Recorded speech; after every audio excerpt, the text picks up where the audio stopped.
better, ngayon pa lang sumuko na kayo because you're just digging a deeper grave para sa inyo. Mas lalo nyo lang pinapalalim yung libingan na hinuhukay nyo dahil sure, lahat ng mga tumatrabaho kay VP Sara ngayong VP pa lang siya when she is president, she will also be busy trabahuhin kayong lahat. To, impeachment ni VP Sara, hindi na kasi, parang ayaw na kasi tumuloy ng impeachment na ito. Oo, dito talaga makikita mo kung gaano nakahinog yung si VP Sara in a sense ng yung 2028 positioning. Oo, kasi kita mo naman, kamakailan nagpahayag si Risa Ontiveros na maraming may mga kaso ng witness tampering. Ng manipulation ng mga testigo. So may patutsado siya noong nakaraan, parang gusto niyang tumakbo. So ngayon, umaatake na siya kay VP Sara. So ganun din ang mga makabayan, sila Leila de Lima, Makabayan Black, panay na ang atake, mga congressman, panay na ang atake dito kay VP Sara. Dito mo talaga makikita kung gaano nakalaki yung shift of power. Talagang unti-unti ay pumupunta na sa isang personality, isang kandidato na malakas para sa 2028. Unti-unti, ayan na, nanliligaw na sa kanya yung mga pagkakataon. Noon, galit na galit at mukhang talaga namang si VP Sara ay may impeach na. Ngayon, mismong mga senador na hindi pa mga kaalyado ang pumapatay na kaagad doon sa issue ng impeachment. Tingnan nyo Inday Sara wanted a bloodbath or Inday Sara wants a bloodbath. Gusto niya talaga ng trial. Pero the senators ay ayaw yung trial na yan. Why? Kasi kiss of death yan sa kanilang mga political careers. Lalong-lalo na si Risa Ontiveros has nothing to lose. Last termer yan Pero yung ibang mga senators na tatakbo pa sa 2028, ayaw nilang maging part netong political persecution na ito.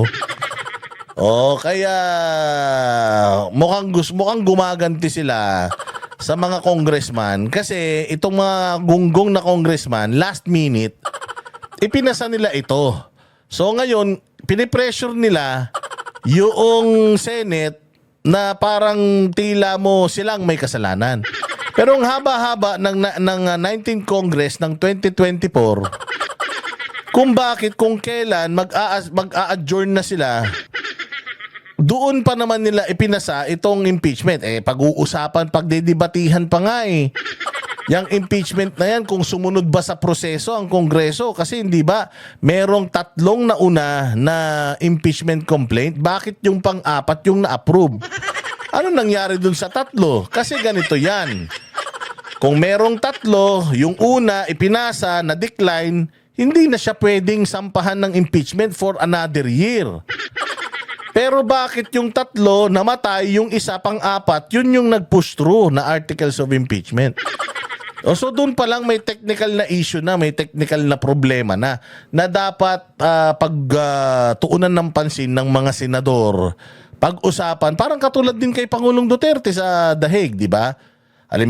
Yung pagpapadala sa kanya sa The Hague, dumaan ba sa tamang proseso? Kasi kung hindi, may mga technical na issues ay dapat ipabalik niyan sa Pilipinas. Nandoon pa lang yung usapin ng ICC ni Pangulong Duterte. Ganun din dito. Paano ba ito napunta sa atin? Sumunod ba sa tamang proseso itong mga hayop na ito? Sabi ni Toby Chanco, pinagbabayaran niyang mga yan para pumirma doon pa lang dapat hindi na natin ituloy ito O did they even did they deny yung sinabi ni Toby Chanco na binayaran silang lahat para pumirma sa impeachment ni VP Sara? Di ba hindi nila dinideny? Hindi nila dinideny yun kasi totoo. O kung totoo naman pala yun na binayaran sila para lang pumirma kay VP Sara, di mali yan. Hindi yun ang tamang proseso eh. Kailangan bukal sa loob mo. Kailangan alam mo yung laman noong pinipirmahan mo na dokumento. Kamantakin mo nakakuha sila ng 300 na pirma sa loob lang ng isang araw. Kung re-reviewin mo yung ilang pahina na reklamo, matagal para ma-internalize mo yun. Magde-decide ka pa kung pipirma ka o hindi. So, ibig sabihin, the impeachment itself hindi dumaan sa tamang proseso sa Kongreso and you expect na dadaan yan sa tamang proseso dyan sa Senado? Ano kayo, bali? VP Sara will be president this coming 2028. She will be the next president. Oo, you cannot stop the inevitable, ika nga. Yung talagang mangyayari yan kahit anong gawin nyo. So better, ngayon pa lang sumuko na kayo because you're just digging a deeper grave para sa inyo. Mas lalo nyo lang pinapalalim yung libingan na hinuhukay nyo dahil sure, lahat ng mga tumatrabaho kay VP Sara ngayong VP pa lang siya when she is president, she will also be busy trabahuhin kayong lahat. And for the first time, ngayon lang ako umaayon sa ganong style, yung trabahuhin lahat ng mga tumabaho. So wala na. Deads na ito. Dead on arrival. Pagdating pa lang sa kanila pinatay na. Ngayon, kailan lang, kanina, gigil na gigil si Franz Castro. Sabi niya, gumaganti ba ang Senado sa Kongreso? Porket pinasa namin ng late, late na rin nila asikasuhin. Ang ina, nag-demand ka, kayo nga, late nyo pinasa. Unang-una sa lahat, kung inaga-agahan nyo, di sana, merong ample time yung Senado para upuan yan at iproseso yan. Pinasa nyo kung kailan na magsasara na ang Kongreso eh. Tapos ine-expect nyo na ang Senado anuhin kayo, i-prioritize kayo. Mas maraming nauna sa pila. Mas maraming mga batas na kailangan pirmahan, ipanukala, issues na kailangan i-address. Uunahin nila yung politika. Politika lang naman to. This is all politics. Si Bongbong Marcos may confidential funds din. Inaudit nyo na ba? Ang mga congressman, liquidation by certification, na-audit na ba? Ang mga senador, liquidation by certification, na-audit na ba? Mabuti nga si Inday Sara may audit ng confidential funds niya yung confidential funds ng mga mayor, confidential funds ng gobernador, confidential funds ng presidente, meron na bang audit? Wala ito. Politika lang ito. Political circus ito. Instead, i-focus natin. Kaya tanong mo si Bongbong kung ano-ano naiisip na programa Paano yung mga congressman natin wala na nagagawang batas? Yung mga senador naman wala na rin maipasang batas dahil wala nang ginagawang batas dahil puros hearing dyan sa Kongreso. Ngayon, si Bongbong nag-iisip kung anong kabulastugang project ang gagawin niya para lang mapagaan daw kunyari yung buhay ng mga Pilipino na hindi naman totoo. Kita mo, puro palpak ng mga proyekto. Sige. Ipakinggan natin yung sistema dito sa impeachment na ito. Senado at sa Kongreso, pero ang naantalang impeachment complaint laban kay VP Sara Duterte muling nakabinbin. Kung inyo pong natatandaan, Pebrero 5 pa nung ma-impeach ng Kongreso si VP Sara. Huling araw po ng sesyon noon bago mag-recess at minadali ng Kongreso na ipadala ang impeachment complaint doon po sa Senado.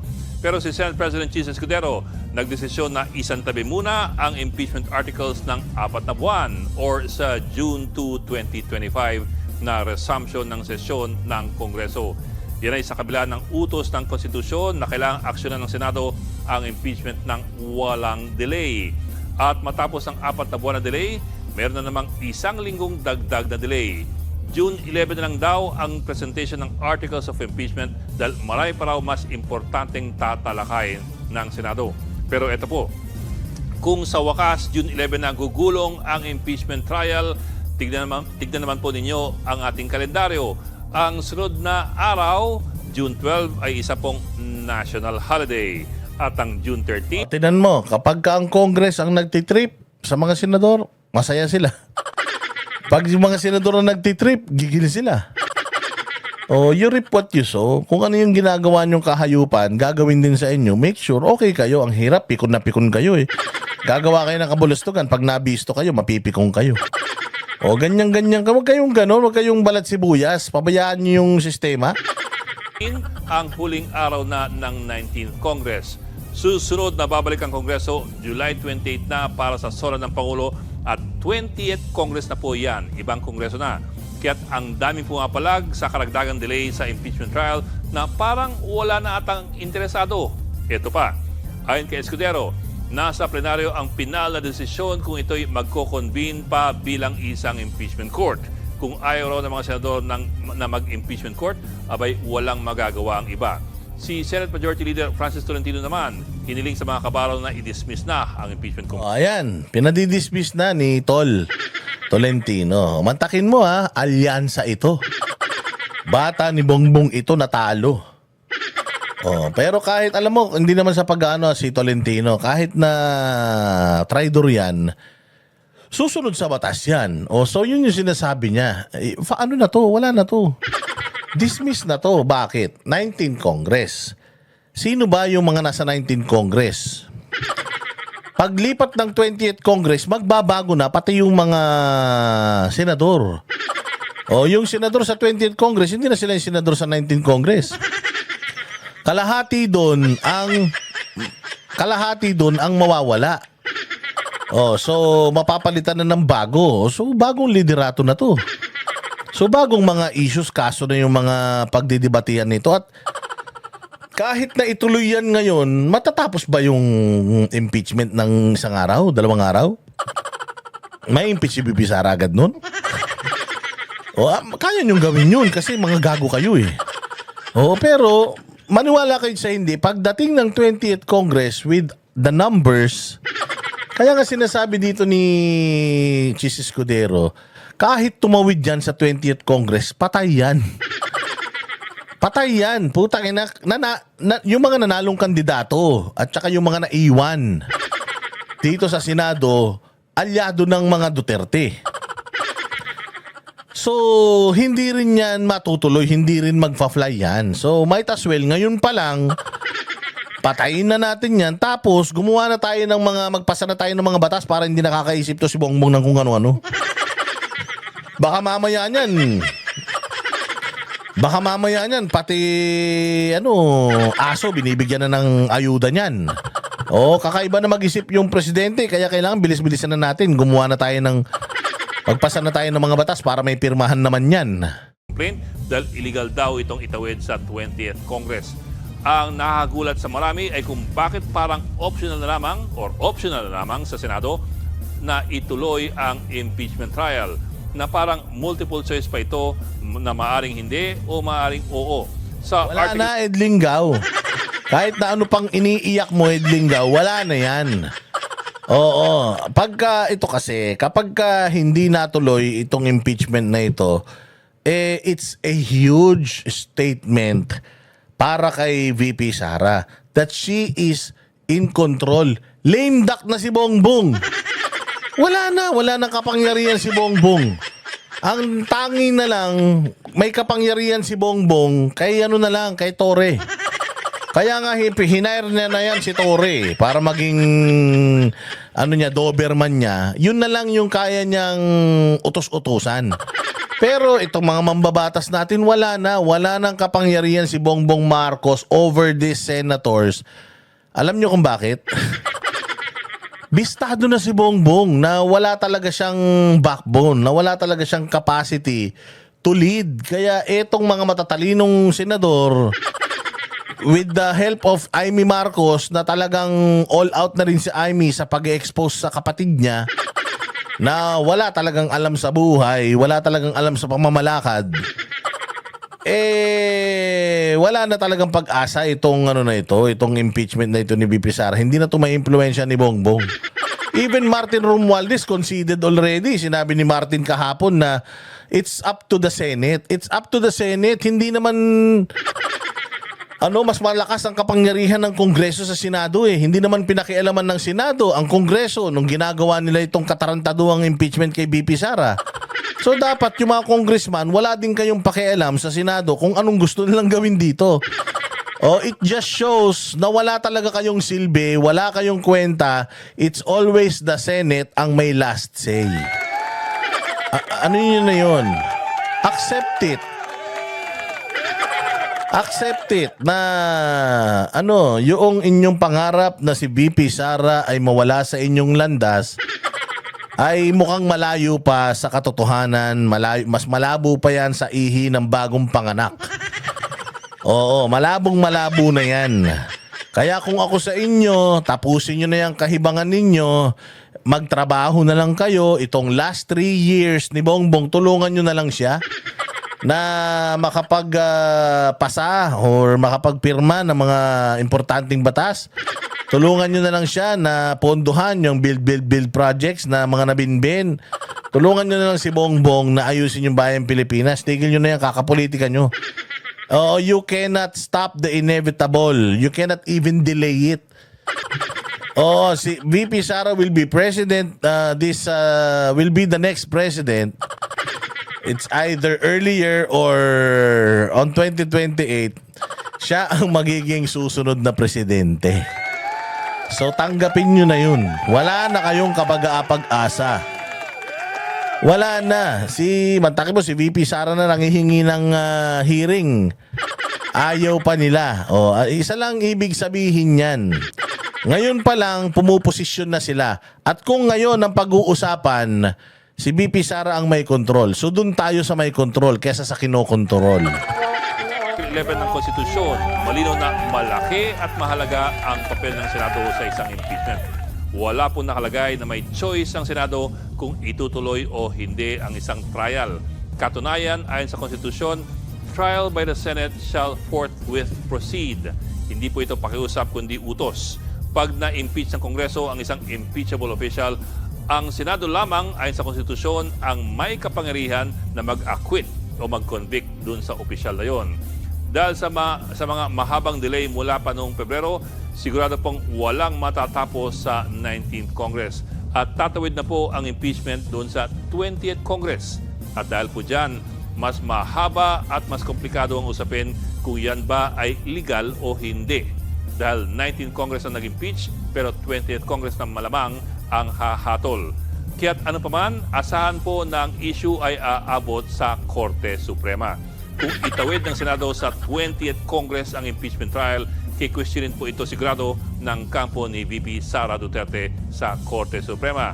At kung hindi naman ito itawid ng Senado, kikwestiyonin naman yan ng mga kalaban ni VP Sara sa Korte Suprema.